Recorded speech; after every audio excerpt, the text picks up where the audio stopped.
All right, we're going to find out how the forecast is shaping up for our Thursday. Wonderful Monday and Tuesday. Wednesday, we're getting a little shaky, but today was pretty okay. Today was okay. We had the rain, Yes. so temperatures were a little cooler than what we normally see this time of the year, but I didn't hear too many complaints. No, and we needed a little bit of rain. We do need some rain, still drought for most of the state, and I think we're going to see things clear up just in time for the weekend. So that's great news. No but I'll tell you what, complaints. Carolyn, we've been looking at some of these amazing photos that you have been sending in to us from the skies tonight. Night. So Yeah. we're going to show some of those coming. I wish I could show them all, but there were just too many. I'll tell you, you guys are great photographers out there.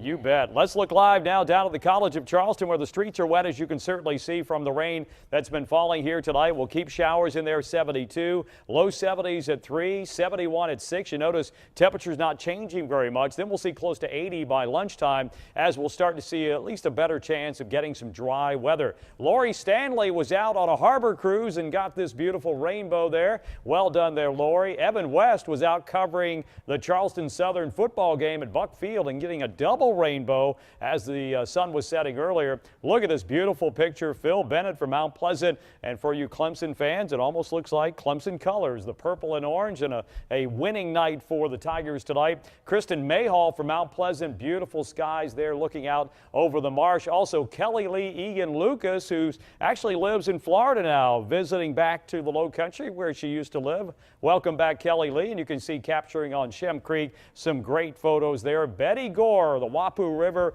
and you see the James Island connector in the background. Just a beautiful backdrop for the boat there. And how about this photo? Barbara Flaherty from Sullivan's Island, one of the prettiest rainbows I've ever seen. Great color with the palm trees in the foreground, the rainbow in the background. Thanks a lot for sending those photos in. We've got a whole bunch posted on all of our Facebook pages, so check it out if you want to see some more. What we're seeing is colors in terms of rainfall just offshore. As you certainly notice, we've had more of that nuisance rain, just enough to use the windshield wipers from time to time up in Alwendaw to McClellanville, extending down to northern Mount Pleasant. But most of the rain is offshore, but some of those little chunks of moisture still pushing their way back onshore. That's why we'll keep rain at least for most of the night in the forecast of the light variety. But what's interesting is when you look at the state of South Carolina, the western 2/3 is seeing no clouds and no rain. It's really close to the coast where we have that better chance of seeing some moisture. High pressure now is offshore. That's been the driving force because you get that onshore wind flow to drive some of these showers in here across the coast. Also watching some showers down to the south